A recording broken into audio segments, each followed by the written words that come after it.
Your Steve Jones Show podcast is loading now. The Steve Jones Show podcast is sponsored by Purdy Insurance. Visit Purdy Insurance on Market Street in Sunbury or visit online at purdyinsurance.com.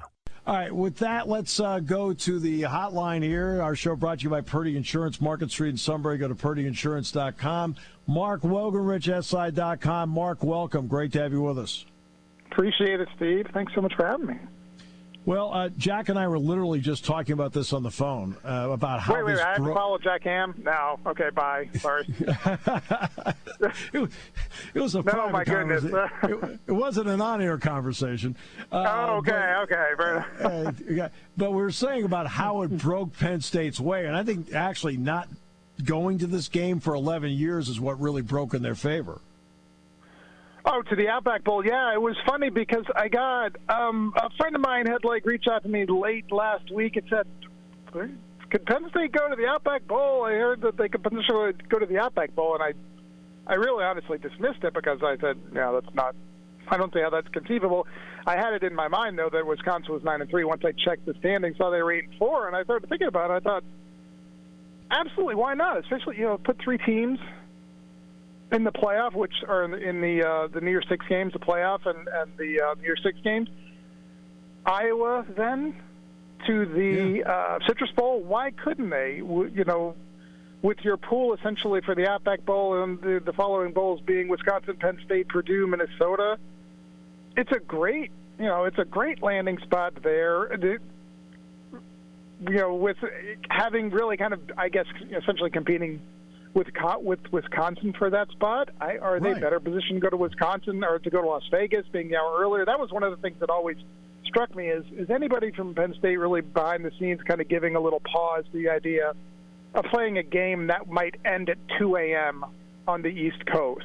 Right. I thought that might be kind of a mitigating point, and like you said, 11 years since going there, the games that I've been doing, the Outback Bowl, have been really well represented by Penn State people, and I think this energizes the fan base that that having had been disappointed by the end of the season. Yeah, no, I think it does. I think it gave everybody a little extra jump. We're like, okay, which is gave me a jump.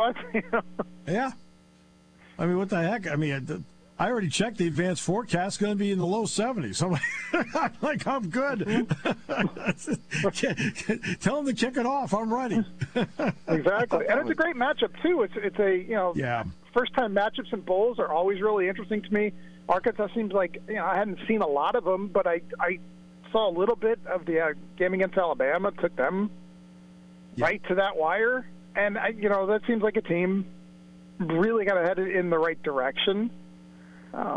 Under Sam Pittman, so I like the way they put that whole thing together, and as you said, the way it came together in Penn State's favor. Yeah, no, I agree with that. I think Arkansas is a team I kind of looked at 2 or 3 weeks ago as a possible opponent somewhere. So I've done a little bit of glancing at them along the way. He's done a heck of a job as a coach there. Yeah, I mean, because Arkansas was kind of given up for a while.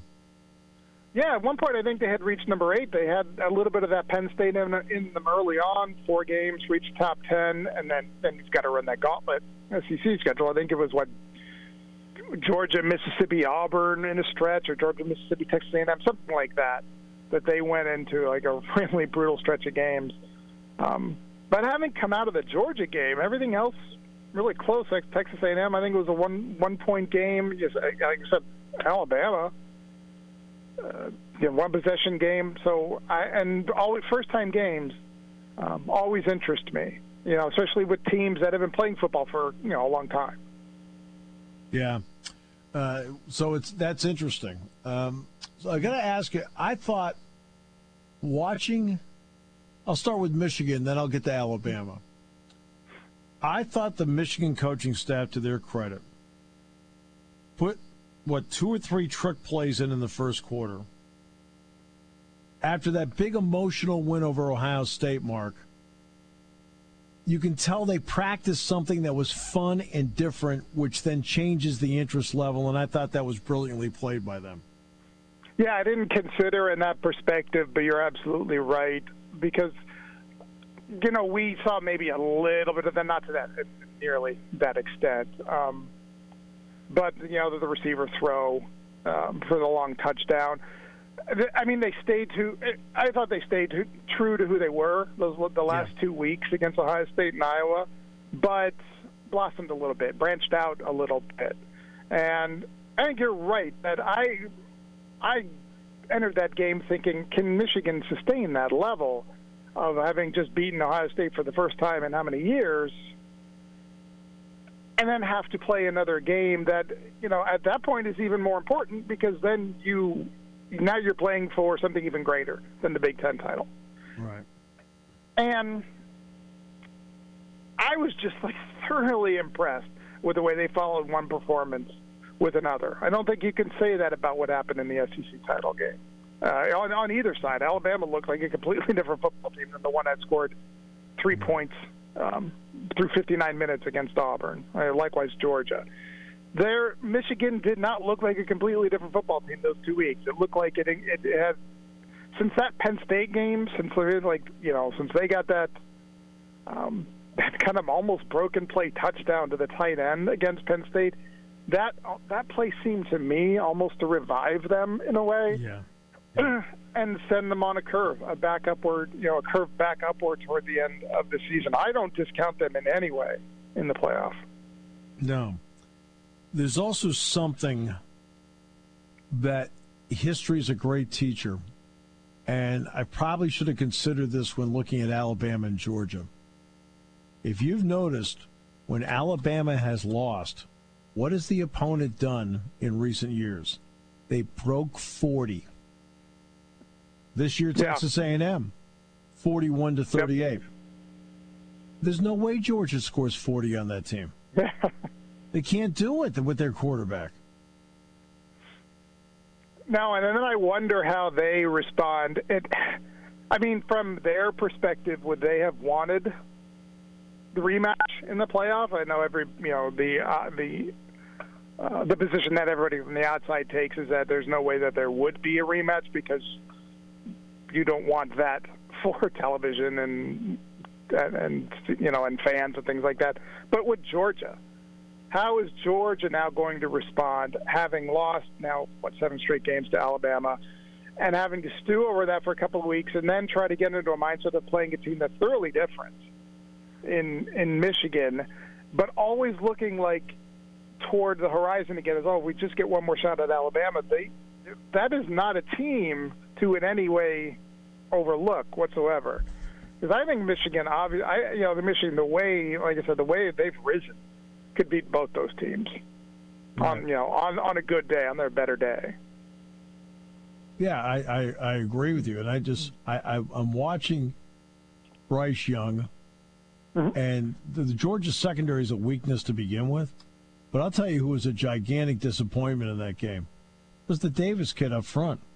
I mean, they ran him out of gas. They ran him out of gas in the first quarter.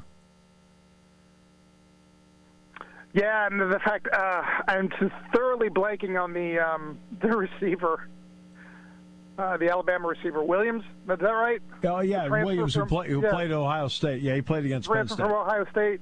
I mean, when you could go from, this is astonishing to me, and this is kind of, I think, is where James Franklin is looking like, when he talks about stacking classes, that's exactly what he means, that if you can go from a room in Ohio State where you are not going to be the number one to leading the SEC, I think, in receiving yards, and having, being a number one at a place like Alabama, that's where those programs, they live in that ether that that James Franklin said it a couple of weeks ago. It's not about just this 22 recruiting class coming in. We got to keep stacking them. We've got to be able to put guys in the field. So when somebody goes down, there's potentially a better player on the field waiting who just might not have the reps behind it, but just actually might be better than the guy in front of him. I see that in Alabama. Right, and that's what they do. They do stack them. There's just no getting around it. And now with Mechie out, there'll be some other young guy that will step in and play in Mechie's spot. Right, exactly. When you could flip, Jalen Hurts into in back-to-back years in big games, that sort of thing, you've got a recruiting edge. So what do you think about Cincinnati and all this? Because they're going to get Alabama. And I love the fact it's weird because I just have not been able to watch Cincinnati, so I don't know a ton about them. I think, quarterback-wise, would they have the second best quarterback situation perhaps in the playoff? I mean, if you're looking at players if you pick the quarterback that you think can win you a game, are they second among these four teams behind Alabama? I mean, could you make that argument? I don't know.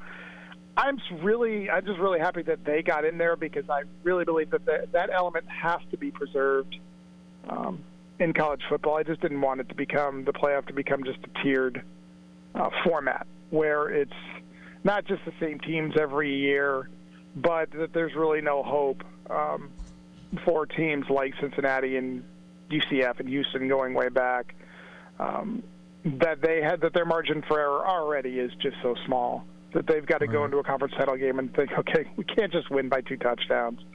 So them getting in, why not? Why can't they give Alabama a game playing in perfect mode? Right. By the way, just a quick note for everybody. The last time Alabama lost a game where the opponent scored less than 40 was Auburn in the Iron Bowl in 2017, 26-14. It's the last time they lost a game where the opponent scored less than 40. Yeah. I mean, everything. I mean, it's amazing. Hey, Clemson beat him, scored 44. Let's see. Auburn beat him, scored 48. LSU beat him, scored 46. Texas A&M beat him, scored 41. Right. All with basically number one quarterbacks. Yeah. I mean, those are the last losses they've had that you've had to score 40 against them. To beat them. Wow. Yeah, and who among the group is capable of doing that against Alabama? None. I mean, Zero. Is Michigan the best position? Yeah. Maybe. Maybe. Yeah. But that's only a maybe. Right. Exactly. I'm just throwing it out there so people understand. Like, what does it take to beat them? You got to score 40. That's a great point. I mean, let's start with the basics. History's the greatest teacher. Obviously, Penn State will get to this game. How interested are you as to Penn State's?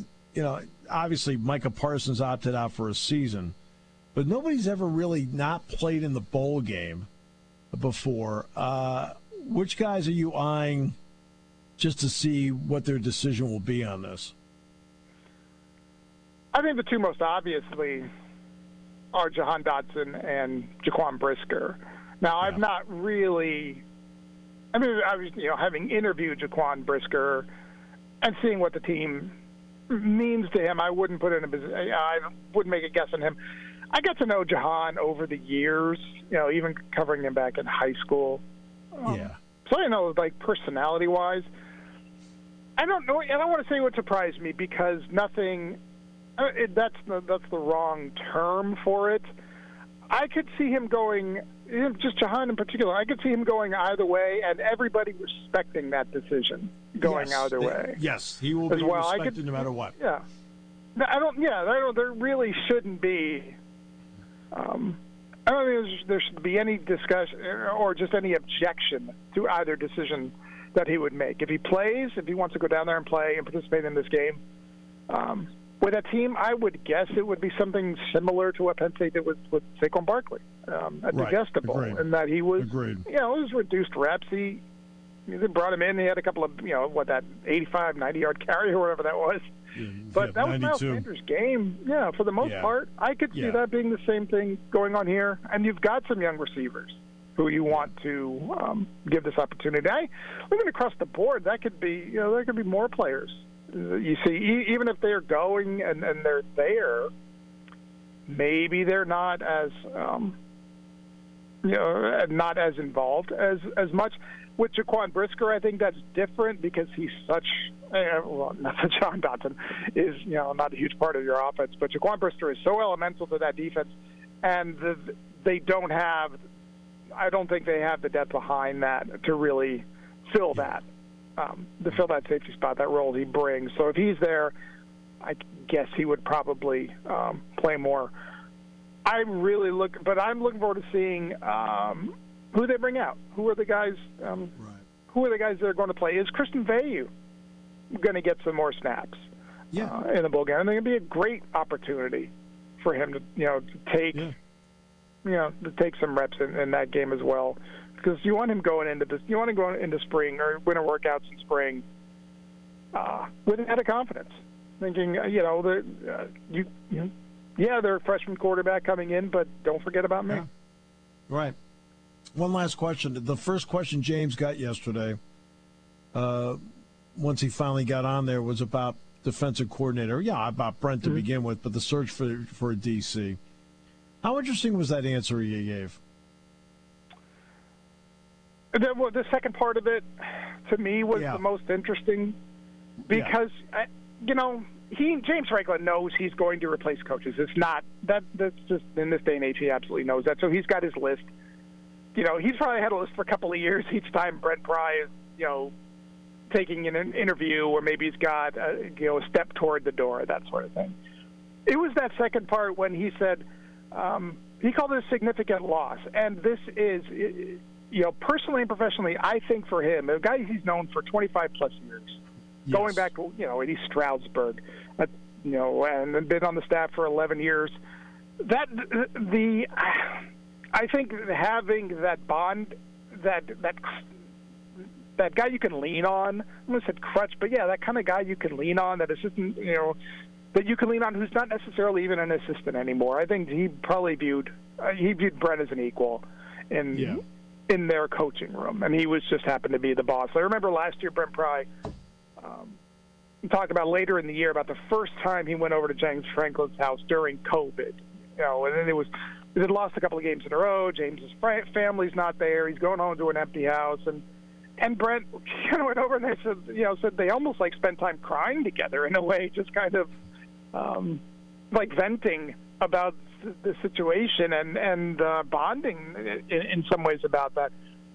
That, I think, is an underrated element of coaching sets. When you spend that much time with somebody over a decade, and you fight with them and fight for them and celebrate with them and argue with them, and that's now that presence is gone.